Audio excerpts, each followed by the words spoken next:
Welcome to the Ripple Effect Circle and Conversations. And today we're doing a special Emancipation Day conversation with Aaron A. Weiss.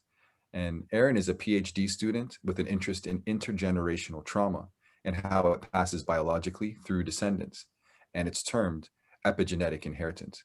Welcome, Aaron. It's a pleasure to speak to you, and I'm very interested in this subject. Knia, it's an honor. Thank you kindly for allowing me to participate today.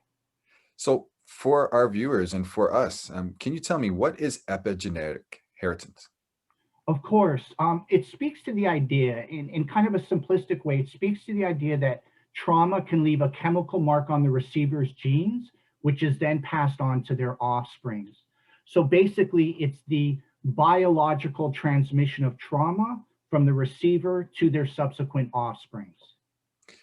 So when you say it like that, all I think about is my ancestors and all of our ancestors who went through the transatlantic slave trade and being thrown off the boats and being whipped and being killed. And does that experience translate into generations? So will I be living with that trauma as I stand here today?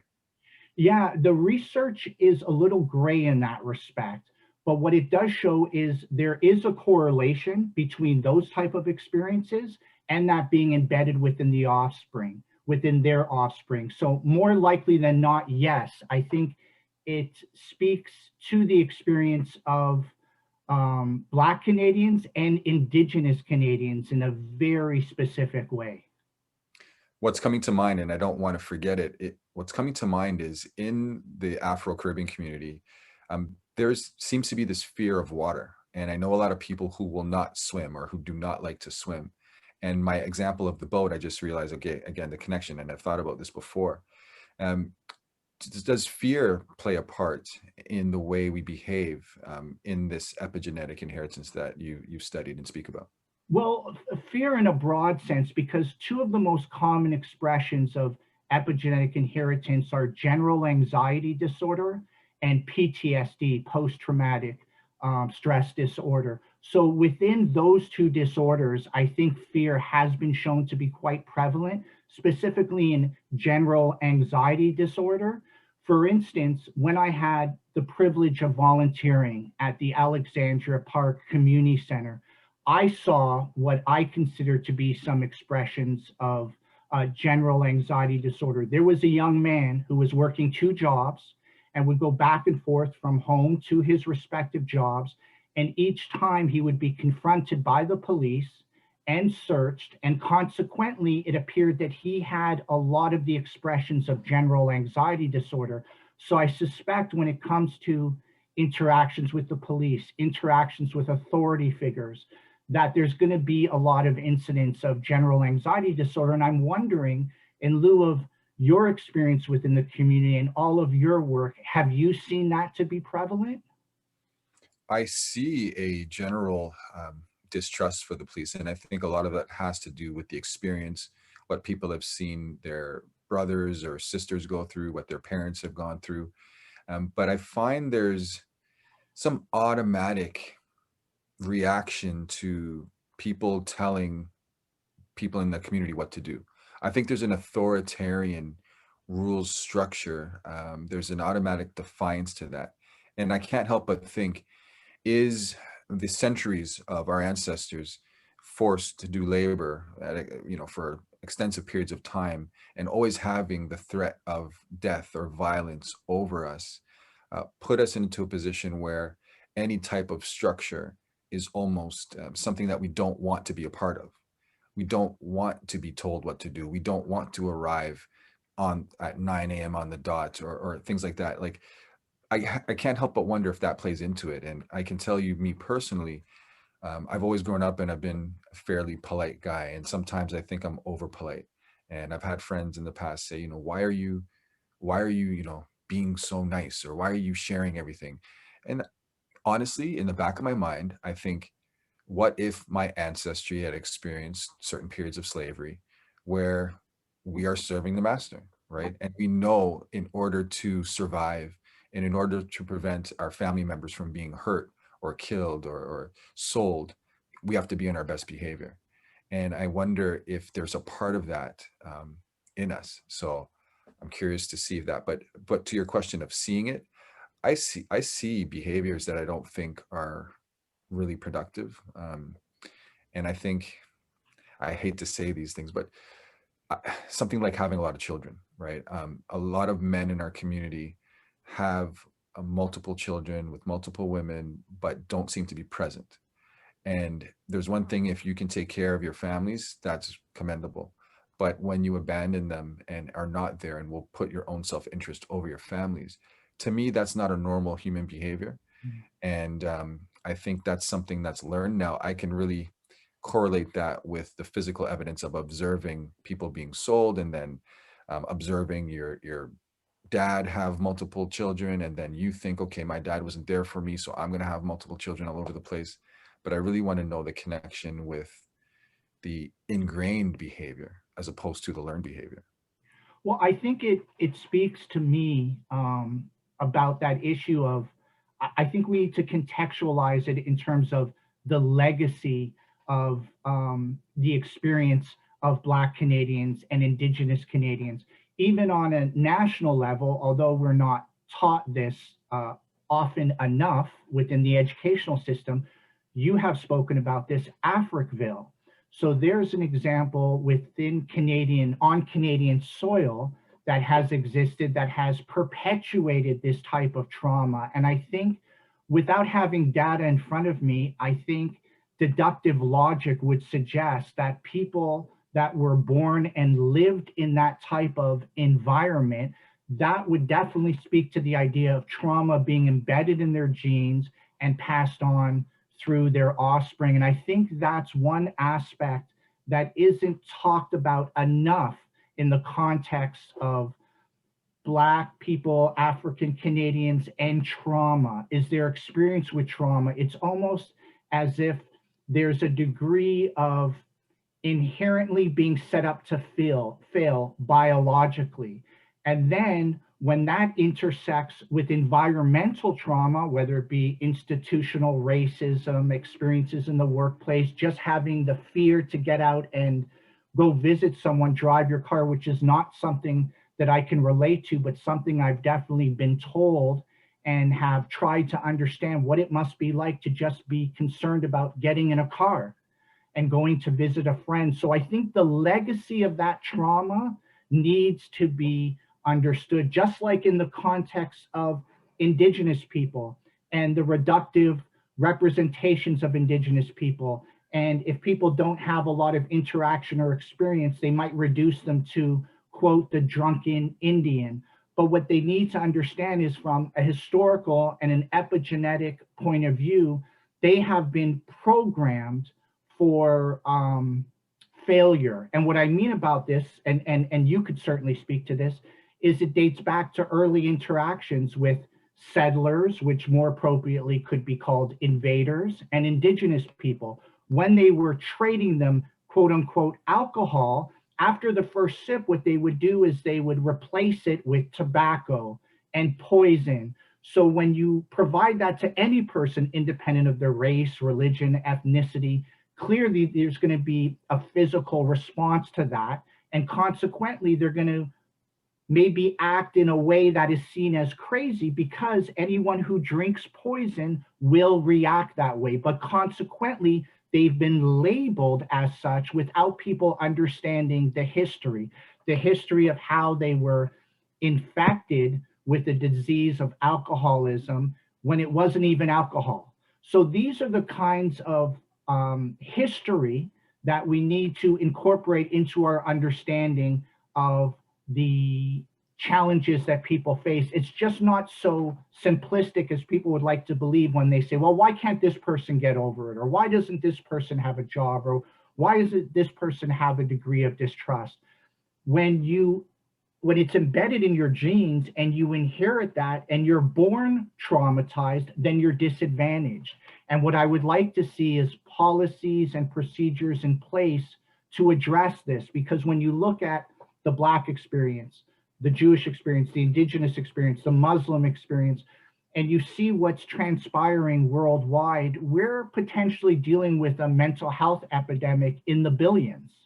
So I think that politicians and policymakers need to do their research on intergenerational trauma and need to understand that in the context of evaluating the situation. So that was a long-winded answer, so to speak, but I think that it would be intellectually dishonest to suggest that legacy of treatment does not play a part in the offspring of young people. So as you had mentioned, some of those incidents that people like to point to, they need to be put within a greater context. And I think intergenerational trauma speaks to that. Because, for instance, Knia, if I could expand on that, I mentioned the example of general anxiety disorder and the young man that I saw when I had the privilege of volunteering at Alexandra Park Community Center.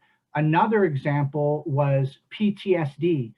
There was a young child, 6, 7 years old. And when I was volunteering at the center, I'd come in, we'd play basketball, we'd, play video games, whatever the case may be. And one day a police officer came through the front door, and the child, remember this is a child, ran as if they just saw the boogeyman.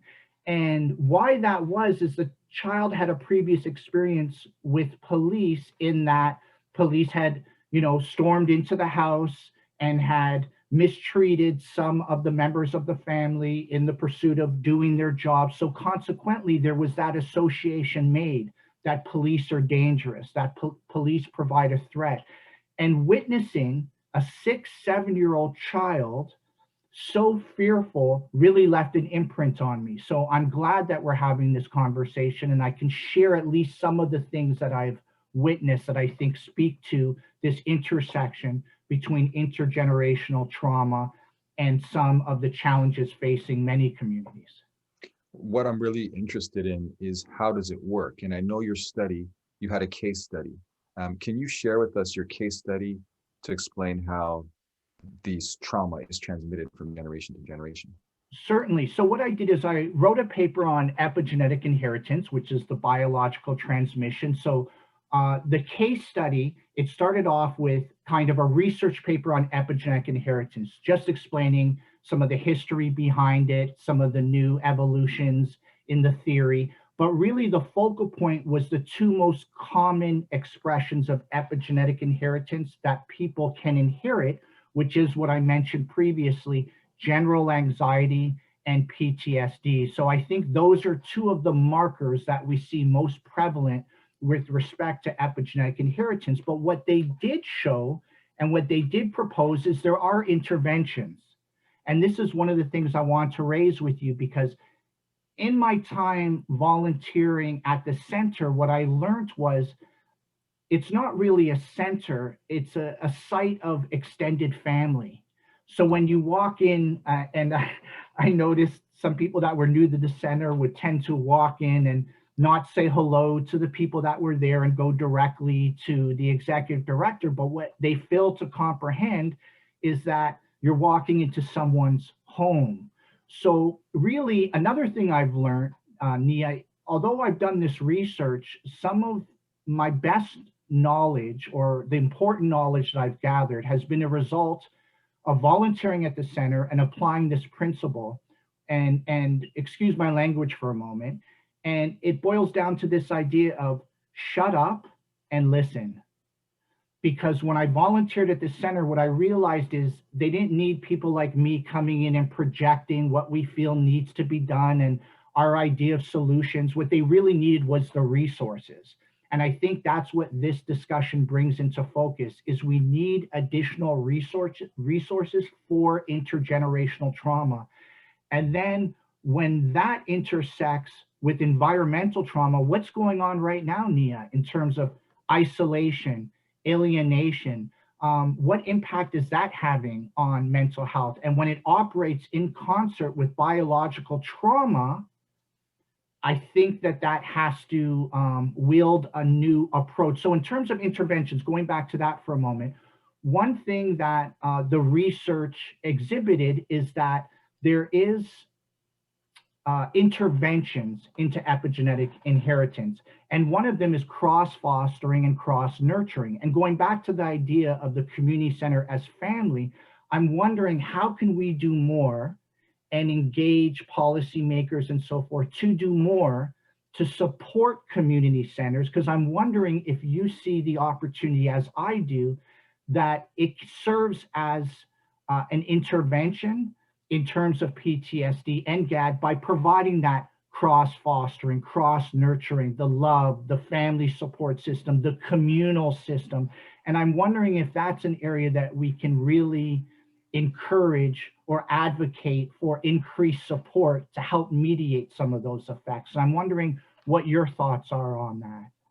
Well, absolutely. I think when you raise the fact that the focus really should be on resources because everything else is really there, then we don't have to have people coming in to say, oh, we've done a study and this is what the study says and this is what you have to do. No, we know you need financial support for clothing. We know you need spiritual support for your family. We know you need legal support for another member of the family. Like those resources would actually alleviate a lot of the stresses that the family experienced because they don't have to go out and search for the resources or wonder how they're going to get them if there's a mechanism to provide them. So I really think that's a really poignant way to address the issue.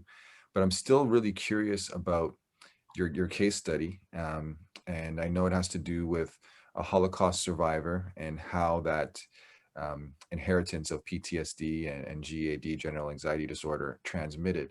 What did you find in your research? What are the statistics or markers or anything scientifically that we can understand so we can translate from, you know, the communal discussion on this to the scientific discussion on this?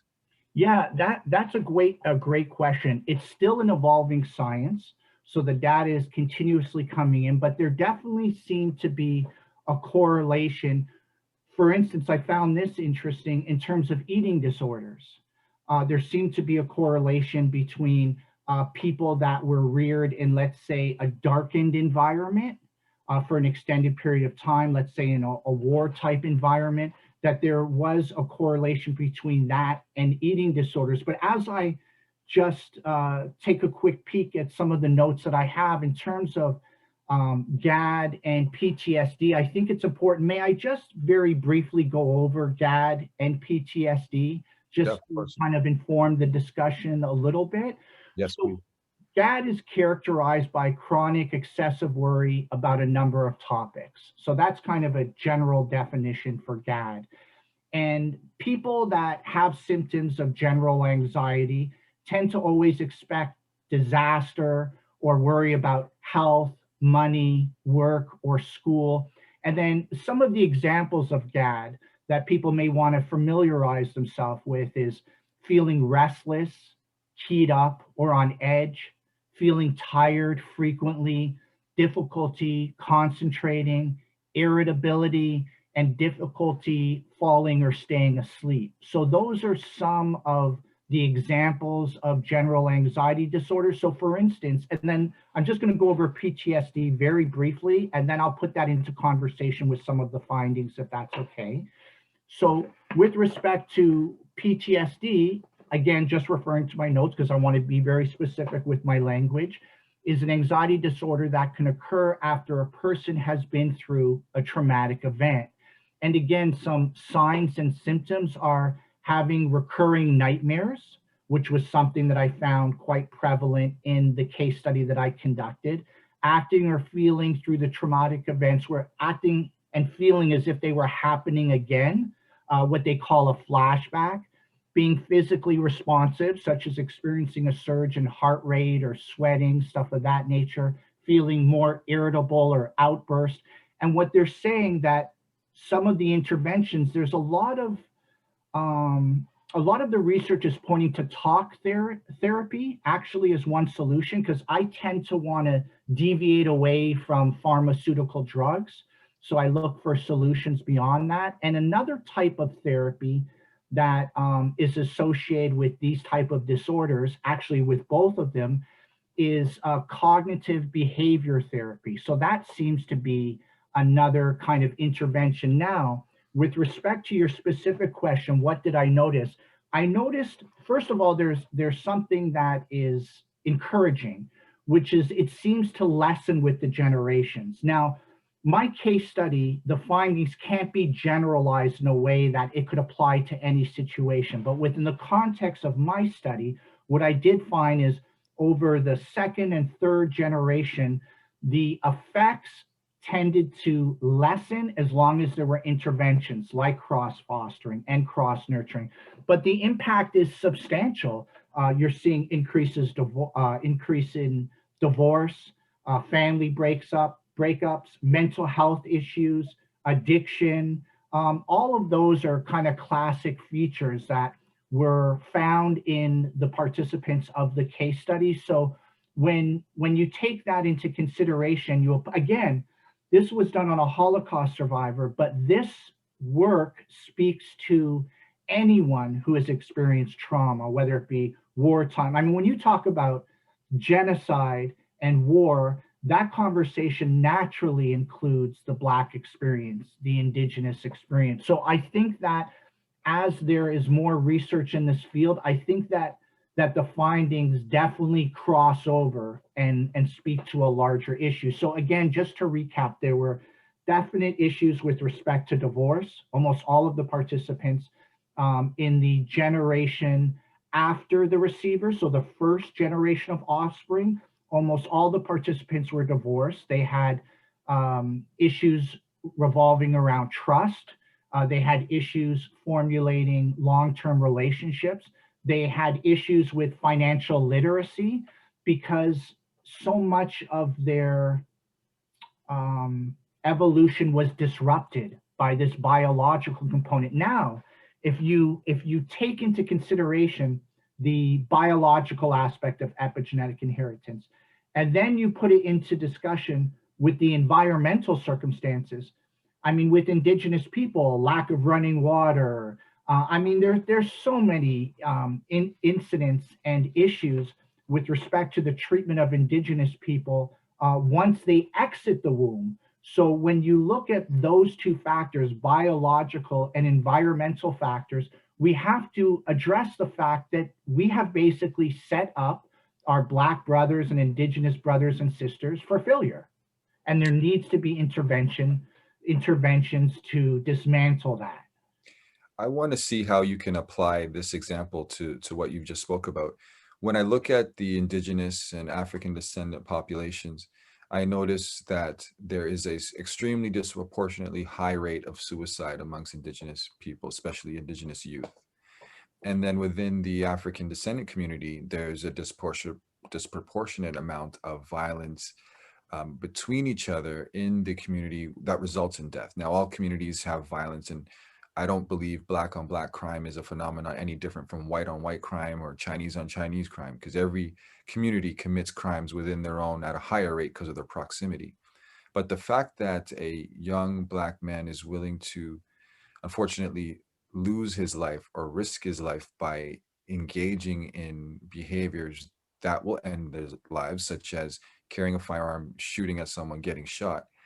And then the fact that indigenous youth will, for whatever reason, end their own lives because of what they've seen before them. I'm trying to wonder what my theory is this. The fact that Africans were subject to brutal treatment and beatings and whippings and murders, there was a high level of violence taking place. And when that violence, they call it, now the terminology has escaped me, but there's a term, lateral violence, right? When a community is affected, so if, say the police come and they raid a house or they stop a young man on the street and they beat him up and they take all his stuff. When he goes home, he cannot go and beat up a police officer.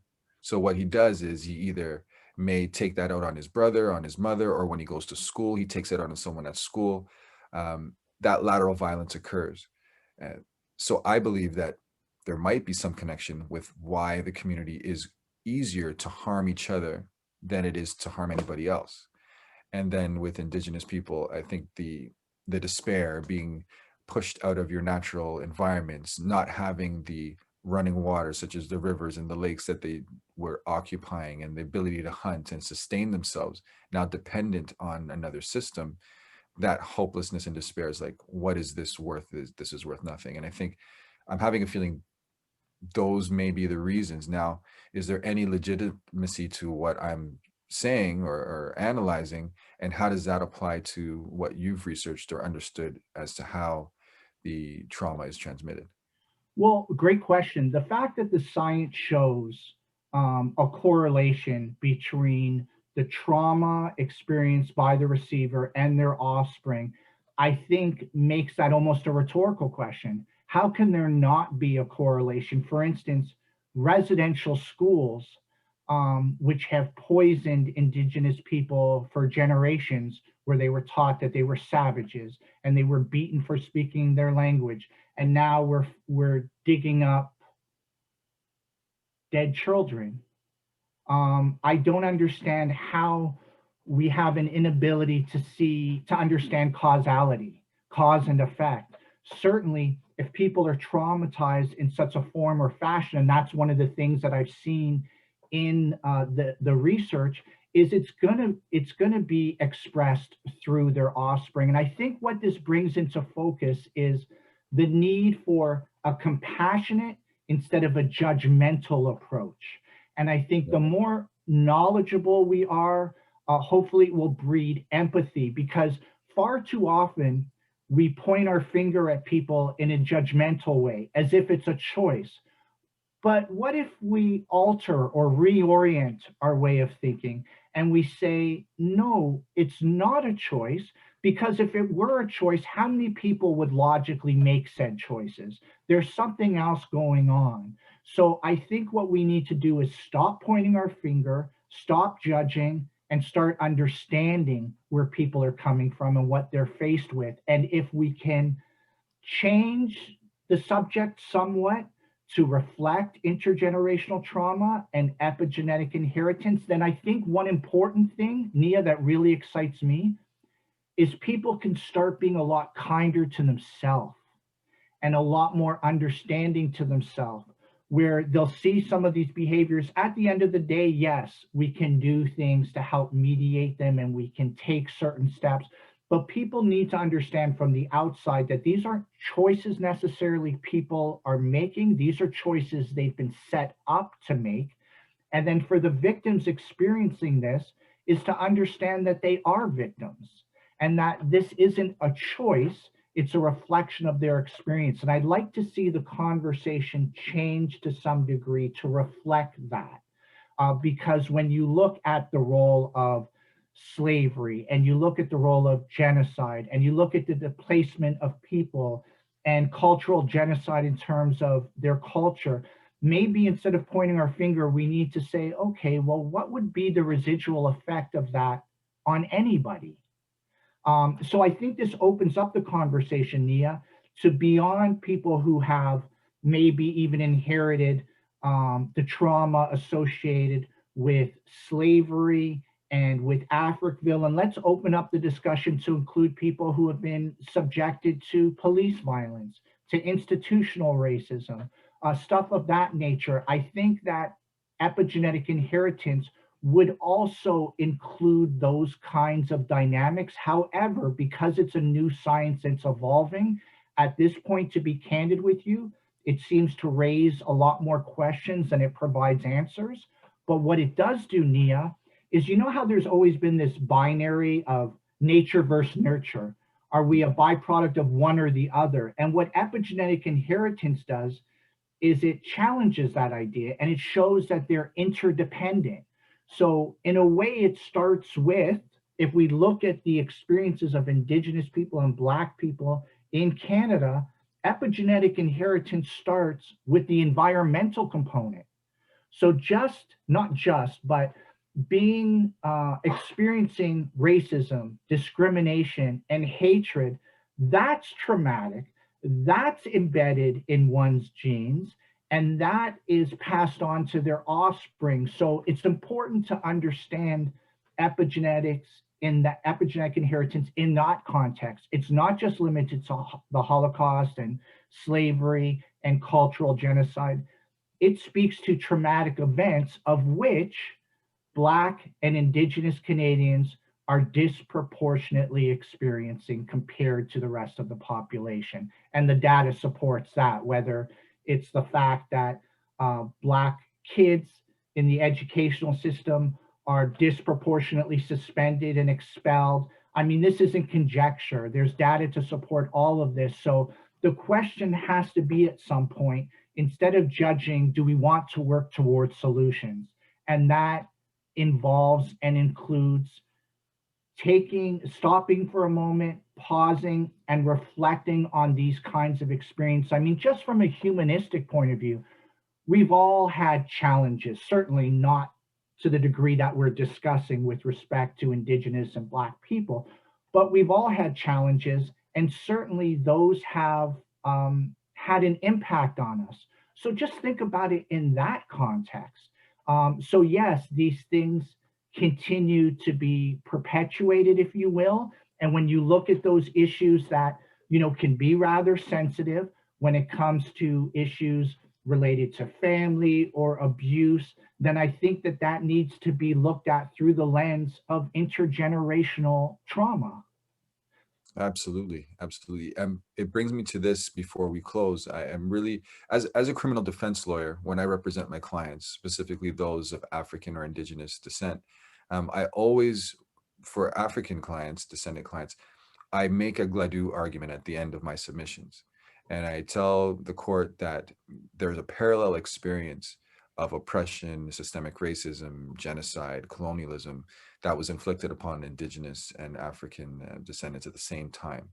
But it seems that the courts in Canada are resistant to accepting that fact. And I get mixed messages. Some judges say, I heard your argument, Mr. Singh, I disagree. And some will say, I've taken your argument into consideration. I find that a 50-50 split is not good enough. I think there's enough evidence that shows what happened to African people for over 300 years was deplorable, and it must have done some damage. I think what I'm seeing is, because the African community seems to present, and because we're so resilient and because we've overcome that, it's forgotten that there is trauma. And when the trauma is expressed, it's expressed through the unfortunate elements of some criminality. And that's not a race thing, that's just an environmental, socioeconomic thing. It's expressed in ways like that. So how do we get the courts or the science behind it to demonstrate that this is a real thing? This is not just us trying to make an excuse and say, oh, because of that bad experience 300 years ago, this is why this kid is here doing the wrong thing or in trouble.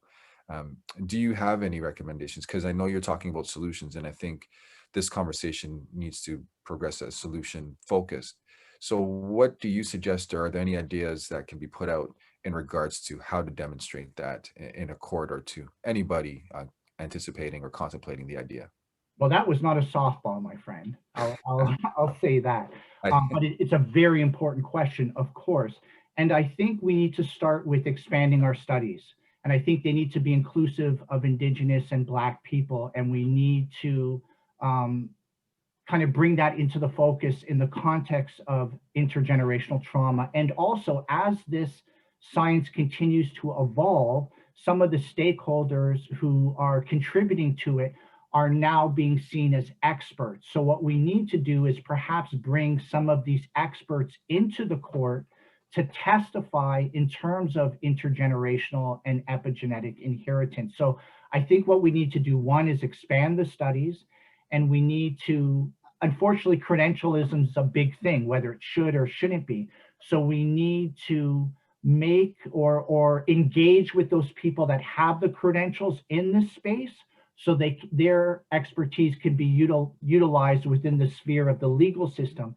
Because one question I had for you, Knia, is I know in the past, when I've had the privilege to talk to you about this, you had educated me about many things. And one of the areas is that the courts on occasion, maybe on occasion or consistently, you can clarify that for me, do take intergenerational trauma into consideration with respect to Indigenous peoples, but not necessarily with Black Canadians. And I'm wondering why that's the case. if that is the case and I understand correctly. Yeah, it definitely is the case, and I can put my reasons why I think that is the case. I think because Canada's relationship with Indigenous people has been documented on such a high level, and there's many treaties, and it was supposed to be an alliance relationship. And as time went on, the Canadian government and society always had to make an excuse as to why they weren't living up to their end of the deal. Um, there finally became a point where they could not turn a blind eye to the fact that they are Indigenous people on reserves. There is Indigenous people who do not have clean drinking water. There's Indigenous people who are discriminated against and treated horribly by the police. So for the population and the experiences, there were a multitude of them, and it goes coast to coast across the entire nation for hundreds of years. Whereas with African Canadians, there's pockets of settlements, specifically Ontario, southeastern Ontario, and southern Ontario, along with the East Coast, Nova Scotia, Africville in particular, and then some pockets of Montreal. Not much else outside of that. You generally see African Canadians in the major urban centers. So it wasn't something that permeated every level of Canadian society and the judiciary, whereby it was prominent. And plus, the Africans, even though there's Africans who have been here for 300 years, multi-generational Canadians, and anybody on the street would probably assume, oh, you're probably Jamaican or from the Caribbean, right? And instead of knowing that their family goes back 8 generations.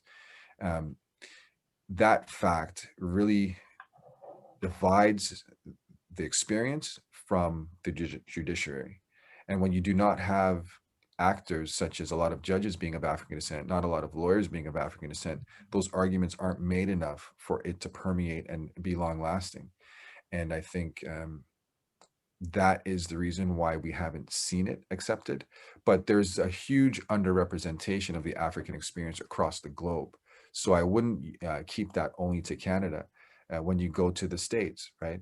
Um, African Americans are treated so poorly. They're treated so poorly by the political system, by the policing system. The amount of men and women we see shot and killed, and there's still a question: is there racism in policing? And there's still stats thrown out to say, oh, it's not disproportionate. There's more whites killed than blacks in the States by police. That's only because there's more whites as a whole, but disproportionately is the issue.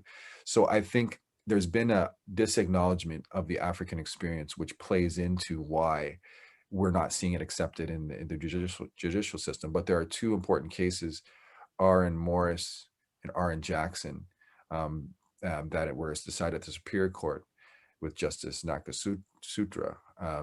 And that is bringing it to the forefront. Now, unfortunately, I know one of those decisions are under appeal, which again shows the tone deafness and blindness of the judicial system. Whereas a judge is finally recognizing these issues, articulating them, saying that systemic racism exists, that there's a factor, that there's intergenerational experiences that need to be acknowledged. And then you have the Crown opposing it, right? Or challenging it. And when you do that, again, it just brings us back, well, it's not important enough. It's an excuse. So I think that those prejudices and stereotypes have lasted for far too long, and what has kept that significantly apart. But I can tell you there was a new criminal code 493.2 section that was introduced that says when it comes to bail, people of marginalized and disadvantaged communities that experience higher rates of denial of bail must be considered, and all discretion used when deciding if you're going to detain them or not. So in a nutshell, it's basically saying if you're Black or Indigenous, you should be granted bail if you're on the line. If you can't decide, it should be in favor of release because of the historical disadvantages. But it doesn't say people of African descent, right? In the Gladue principles, it specifically says Aboriginal is the term, Aboriginal offenders, it's the term. But it doesn't say people of African descent or descendants of the transatlantic slave trade. And I think that's an important step that has to happen for us to fully recognize the intergenerational trauma. Because again, like I said, I think people of African descent display themselves as if nothing has happened. whereby people can't say you're suffering. They just say, oh, we see you dancing, we see you singing, we see you playing sports, we see you acting, right? But they never think about, Affected are you, right? Is the idea that they're generating. pardon me, that which would, So does that lead them to say how impacted or how affected are you truly if you still appear to be living a quote unquote normal life, right? that's exactly it, right? And I had a discussion with some indigenous brothers at one time when we were talking. um, I was saying, you guys, you have territory, you have unity, you have your language, you know, uh, keep going, like keep pushing, you're gonna break through. And it just ended up coming to the conversation where they said, well, you guys have a voice. Like, we're not visible, we're not on TV, we're not anywhere, but you guys have a voice, but what are you doing with it? And it's a great question, and it's a great point.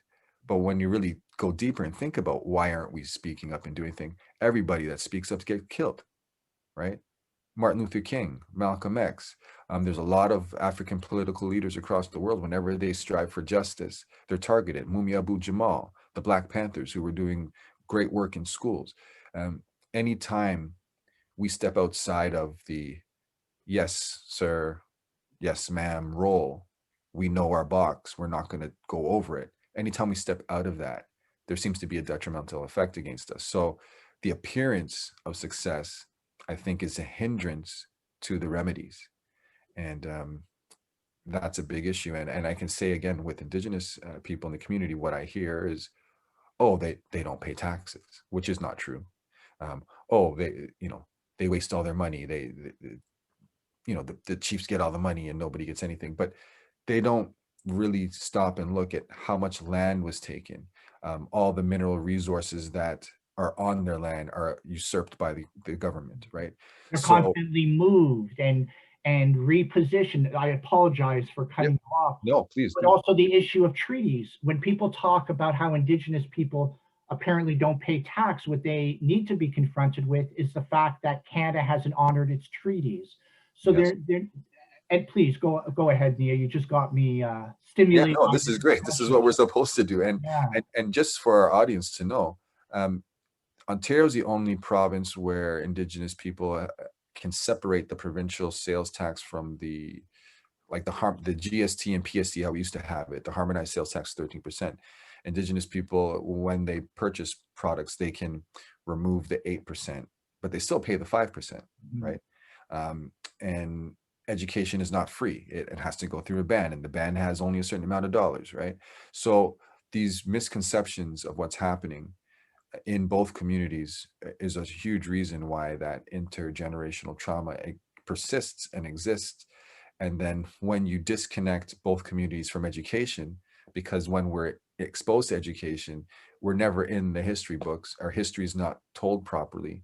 And whenever we challenge an idea, we're dismissed or told we're out of line. Then we disengage from that system, and then we're not involved in the progress, the mass progress.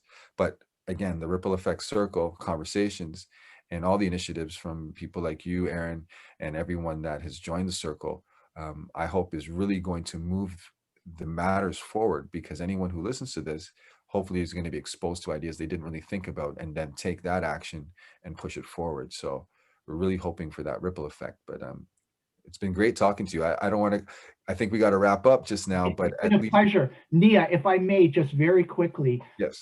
I want to send out a plea to other allies. I think for far too long, the heavy lifting has been on the shoulders of our Black brothers and Indigenous brothers, and I think it's time for allies to speak up and to come to the table and to participate in this dialogue, and to be a real ally in their actions, whatever that translates to. And that's the wonderful thing about the ripple effect, is that it brings stakeholders from different sectors together. And we have some difficult discussions sometimes that really inform our understanding. And just in closing, a couple very quick points, if you'd be so kind, Of course. is I would appreciate if people would look at this through a sociological lens instead of just a legalistic lens when it comes to the history of Indigenous people and Black people in Canada and understand that a lot of this is rooted in sociological issues. Moreover, a lot of these GAD and PTSD are diseases. And I think people need to understand that and not look at it as a choice, but as an expression of the disease. Because you had mentioned depression and suicide, and those are some of the outcomes of general anxiety disorder. It's listed that suicide and depression are two common expressions. So we need to understand, one, this is a disease. It's not a choice when it comes to GAD and PTSD. And for those that are going through these challenges and tribulations, I say to you, this is not your fault. And this does not mean you're a weak person. It means that you have been subjected historically, biologically, environmentally to issues and circumstances that would leave that imprint on anybody. So I just wanted to push those kinds of narratives, because far too often people tend to self-harm that are already hurt and that are traumatized, and they tend to put blame on themselves, and they need to understand that they're not to blame. It's a disease, and that we need to, it's a disease in terms of the expressions PTSD and GAD related to intergenerational trauma. So as we look towards Emancipation Day, I would just ask and plead that people look at intergenerational trauma in the context of the experiences and look at it as a legacy of those experiences. So I really appreciate you letting me be a part of this conversation. And I appreciate you just continuing to inform my understanding, because although I'm an ally, learning never stops. It's a continuous process. And I encourage my other allies out there, again, respectfully, just sometimes it's very simple. Just shut up and listen. Because if you listen, you'll learn that it's not a matter of finding the solutions for the Black and Indigenous peoples. It's a matter of providing the resources. They have the solutions. What they don't have is the resources far too often. So thank you for allowing me just to end with those sentiments. Thank you very much, Aaron A. Weiss. It's been a pleasure, and I look forward to reading more of your papers and hearing more about your research. So thank you, Aaron, and thank you everyone for watching. This is the Ripple Effect Circle Conversations, and you've just watched the Emancipation Day version of this conversation, and you will be tuned to get more from us. So thank you very much, and Ashe.